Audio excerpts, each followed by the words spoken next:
देखिए, इस वक्त ये कोविड की सेकेंड वेव चल रही है और पिछले 1.5 महीनों में से जितने मेरे अक़रबा, मेरे दोस्त, मेरे बिज़नेस पार्टनर्स, मेरे ऑडिटर, मेरे जमाती साथियाँ जो गुज़र गए हैं, बहुत ही दुख होता है और दिल करता है कि इन लोगों को कैसे बचाया जाए। व्हाट वेंट रॉन्ग, क्यों लोग जा रहे हैं। हकीकत में एक दूसरी बात यह है कि जो लोग अर्ली आए, और मेरे पास कम से कम 100 लोगों की नाम मैं लिस्ट बता सकता हूँ जो जल्दी आकर ट्रीटमेंट के 100% अच्छे होकर गए, एक पेशेंट को भी एडमिट होने की ज़रूरत नहीं पड़ी।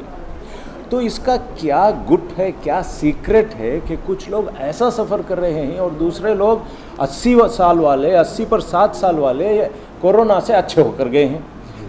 इसका सीक्रेट ये है कि अर्ली ट्रीटमेंट, जल्दी आना चाहिए, जल्द आइए। अब इसमें जल्दी आने में क्या ऑब्स्टिकल्स हैं, क्या चीज़ें रोक रहे हैं लोगों को, वो ये है कि लोग जब बुखार आती है, ज़ुकाम होता है, कुछ सर्दी खांसी होती है तो कहते हैं कि क्या नहीं डॉक्टर साहब, ज़रा खांसी बुखार है सो वतच एक 15 दिन से था, सामने गली वाले के साथ गोलियां खा ले को था कर को समझते ही this is a serious problem.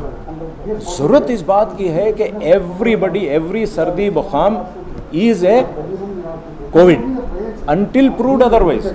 चाहे वो कोविड टेस्ट अगर नेगेटिव भी आ जाए तब भी वो कोविड है, कोविड टेस्ट पॉजिटिव आने की कोई ज़रूरत नहीं है। जो 3 से 5 दिन अगर हो गए, खांसी लग रही है, वो नहीं हो रही है, तो फ़ौरन कोविड डॉक्टर के पास पहुँचें।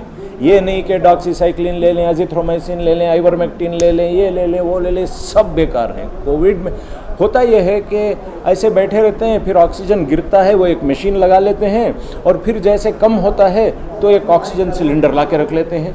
देखिए, ये कोई ट्रीटमेंट नहीं है, ऑक्सीजन कोई ट्रीटमेंट नहीं है।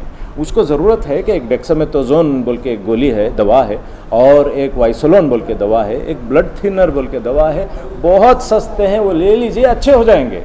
गफलत सबसे मुहल्लिक चीज़ है इस बीमारी में। इस वक्त गाफिल ना होएं, कोविड समझें, कोई डरने की चीज़ नहीं है साहब। कोविड मगर इलाज नहीं कराते, यहाँ प्रॉब्लम है। जब इलाज नहीं कराएंगे तो क्या होगा इंसानों को। तो ज़रूरत इस बात की है कि जल्द अज जल्द डॉक्टर के पास पहुँचें, कोविड डॉक्टर के पास पहुँचें। और आप HBS हॉस्पिटल हमेशा खुली है, आप कैजुअल्टी को पहुंच जाएं, आपको कम से कम इलाज किया जाएगा। ना ऑक्सीजन की सिलेंडर की ज़रूरत, ना ICU की ज़रूरत। प्लीज़ हमारी ये मुअद्दिबाना गुजारिश है, बल्कि एक परेशानी की गुजारिश है कि जल्द अज जल्द हॉस्पिटल को पहुँचें। 3, 4, 5 दिन बुखार है, खांसी है तो आ जाना चाहिए, उसमें डिले हरगिज़ ना करें। डिले मुहल्लिक होगा। ऑक्सीजन कम होने के बाद जो आते हैं उसमें 20% से ज़्यादा लोग फौत हो जाते हैं पूरे ट्रीटमेंट के बावजूद। ये बहुत कहीं ना कहीं ये भी देखा गया है, जैसे कि आप दवाइयों का नाम बता रहे हैं, इस तरीके से जब दवाइयों का नाम सामने आता है, लोग जो है अपने तौर से वो दवाइयों का इस्तेमाल करते हैं। क्या ये मुनासिब रहेगा? देखिए, बिल्कुल मुनासिब नहीं है। हमारे दीन में, हमारे तरीक़ेकार में जो इल्म बाइल्म वाला है उसकी इताअत करना, उसकी समझ अलग है। आप 2 अल्फाज कुरान के और हदीस के पढ़कर आप फतवे देने नहीं लग सकते हैं। अरे डॉक्टर का अपना मकाम है। तो अपने आप ट्रीटमेंट करना सुइसाइडल है, मैं आपको बता रहा हूँ। खुद के लिए नहीं, घर वालों के लिए परेशानी का बाइस बन जाता है। अपने आप डॉक्टर ना बने, व्हाट्सएप के ज़रिए डॉक्टर ना बने, गूगल में देखकर डॉक्टर ना बने। सही डॉक्टर के पास पहुँचे भाई, उसकी ज़िंदगी भी तो चलनी चाहिए। आप ही डॉक्टर बन जाएं तो डॉक्टर क्या करेगा, फिर बेकार हो जाएगा।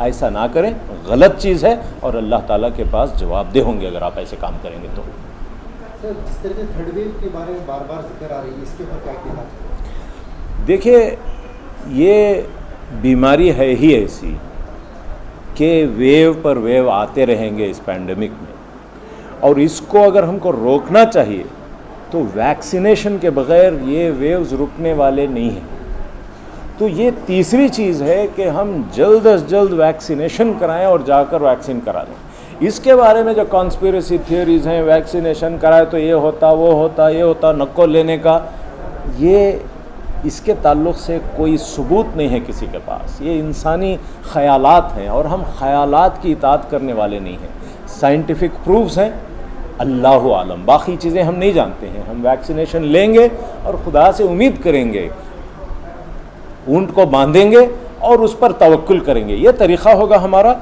यकीनन वैक्सीनेशन लेने में जल्दी कीजिए और हर फर्द को वैक्सीनेशन लेना चाहिए। इससे थर्ड वेव भी रुक जाएगी और अपना देश भी बच जाएगा, अपनी माशी और हर किस्म के हालात तब्दील हो जाएंगे। हम इस देश को, इंसानियत को बचाने वाले बन जाएंगे।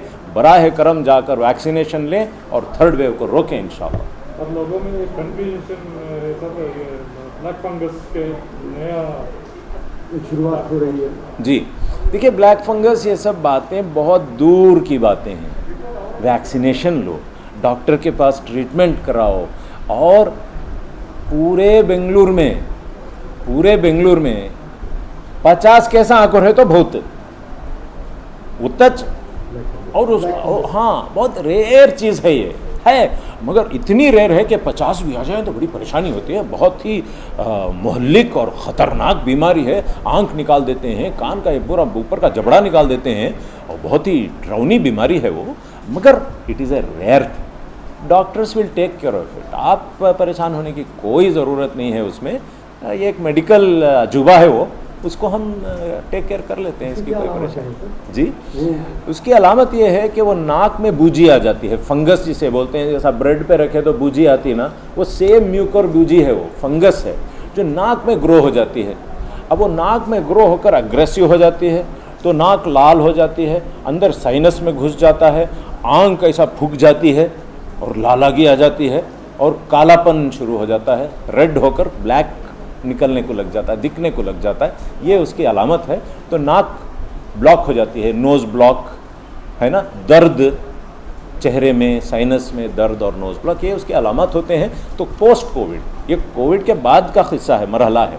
पोस्ट कोविड जब दवाएं लेते रहते हैं, कुछ लोगों को ये होता है, अर्ली ट्रीटमेंट करने से वो भी चले जाता है। साहब ऐसी कोई बात नहीं है, उसकी दवाई है, इंशाल्लाह ठीक हो जाएगा।